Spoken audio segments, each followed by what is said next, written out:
Hi guys, Melanie here at Vision City Design Studio. Thank you for watching or listening. You might be watching on my YouTube channel or listening on my podcast. I want to welcome you all and thank you again for joining me.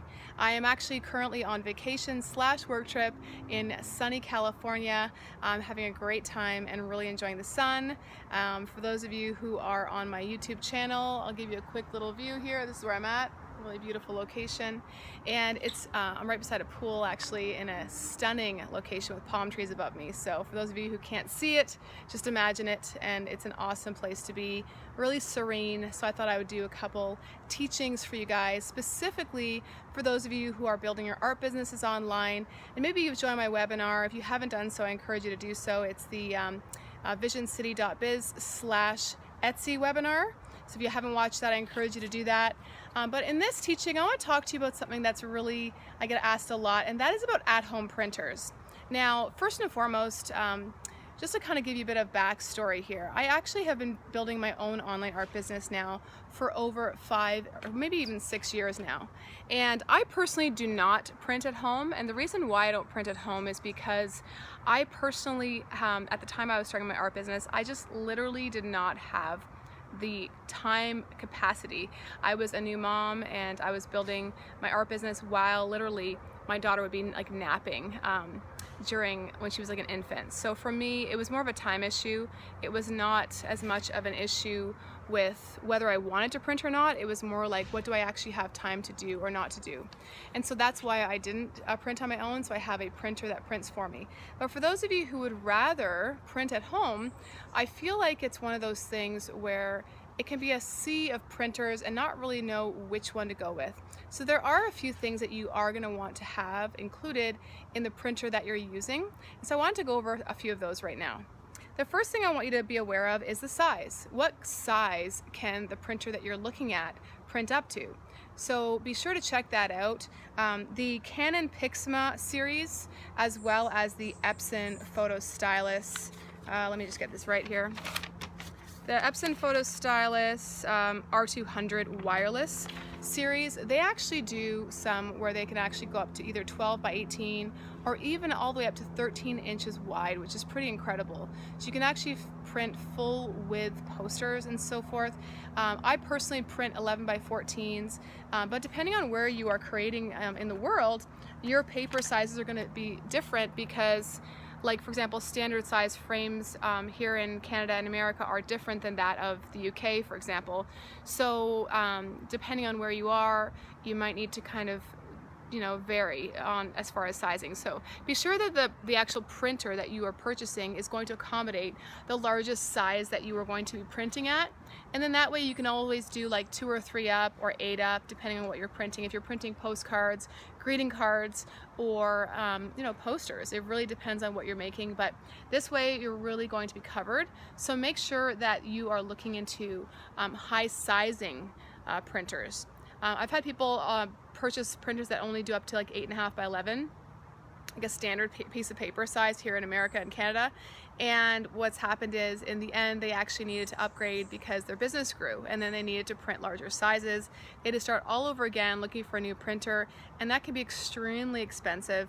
These printers range between $400 to $700 in general, so depending on what kind of budget you have. Now keep in mind, I'm a huge fan of Craigslist or secondhand stores and so on, so you might be able to get one secondhand, even buying one from a friend. Just borrowing one is always good, especially if you're just getting your feet wet with this whole online business thing. But I want to encourage you to think about that. The second thing I want you to think about is paper width. Paper weight. Paper weight is judged by pounds. So when you're looking at papers, usually the high 90s, like 98, 99, 100 pound paper is when you're going to get into the cardstock. Now I know a lot of times that is the thickness a lot of us want. It's like the coveted thickness. Like, for example, I print on 100 pounds, sometimes 120 even, cardstock paper, and it's designed to have a weight in your hand, so it literally feels like cardstock. Whereas some of you might be more printing on things like more of like a thinned out kind of a poster glossy paper, which could only be maybe even 80 pounds, 85, 86 pounds. So Pounds is the language of weight when it comes to paper, so that is very important to note when you are looking for your printer, okay? And like I said, the Canon Pixma series seems to be a crowd-winning favorite, so you might want to look into that. Like I said, I personally do not print at home. I made that decision for personal reasons, just because I really believe in lifestyle design. So you're going to want to think about that decision even when you are deciding on your printer, is whether you even want to print, okay? Because when you get a large order, which I'm believing you will if you are learning here and if you're part of my online community. By the way, I encourage you to check out my Facebook group, which is free and it's awesome, and there's a ton of people joining it every day, and it's literally, people say that it's really helping them to have a community atmosphere when they're building their business, and it's called the Etsy Artist Dream Team on Facebook. So I encourage you to check that out and join that. But on there, I feel like there's a lot of different opinions and different kind of perspectives, but when it comes down to it, it's really about the lifestyle that you want. I personally did not want to be printing my own stuff.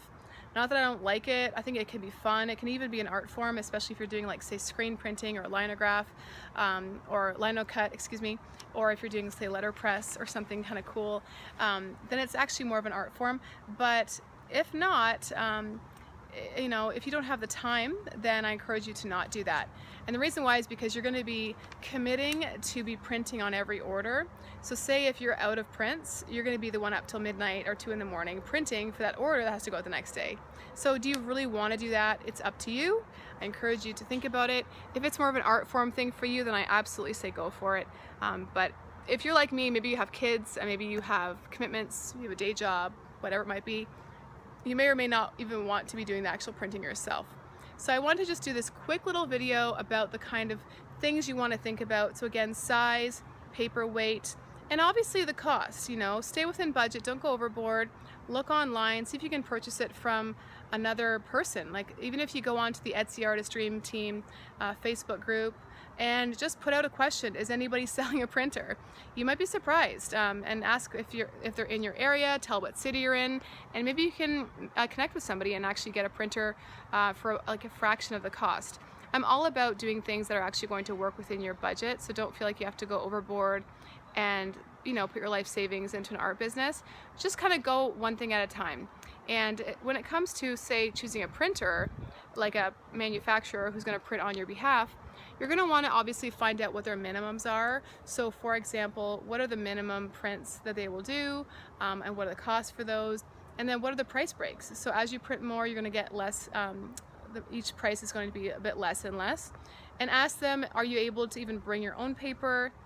What are their max paper sizes that they use, and their paper weights as well. So it always comes down to paper sizes and weights when it comes to printing, obviously whether you're doing full color or black and white, things like that.